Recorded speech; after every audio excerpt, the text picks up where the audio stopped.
kuom lipodno ka wadhi nyime riwruok mar jodolo mag kanisa jokopere mapacho ka kwa piny owacho mar Kenya Kwanza kod kweth mar Azimio One Kenya Alliance mondo ket kwe kindgi mar tieko koko kod midhiero ma ikelo kod ng'anyo mapacho ka.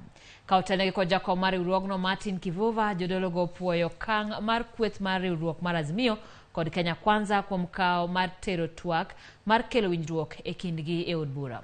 Jotend kanisa go bende okwayo gai mar Azimio Raila Odinga mondo oluor chike mapacho ka giwacho ni wach mar yiero mokalo ne ochwale nyim doho maduong' mapacho ka kendo doho ne oseng'ado burano. Gimedo bende sundo piny owacho mondo duok piny nengo mar ngima. Lodwa, Right Reverend Eronimus Musungut, tunashukuru tuliona walikubali. Wakasema, rais akasema basi tuko tayari tuunde makundi la kuzungumza jambo hili. Kwa hivyo hilo limeanza kutokea. Yapo kuna msukumano, bado si rahisi.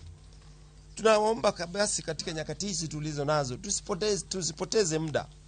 Tuchukue nafasi ya kukimbia mbio kujaribu kuunda kundi hilo na liweze kuhusisha masuala msingi pia yanahusu nchi yetu, na hasa ili kubwa la uongozi bora, kujali maslahi ya shida za watu, na zaidi kutambua kwamba kuna changamoto kubwa sana katika nyanja ya kipato, uchumi yani, na nyanja kubwa zaidi hali ya maisha ya mwananchi wa kawaida.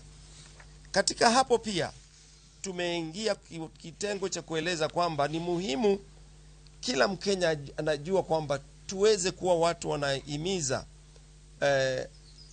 kutafuta amani kwa njia ambazo si za dhuluma au kukazia misimamo migumu ambayo italeta kuumiza wananchi wa kawaida. Apedha podhi nyime gwenge mag Shakahola ka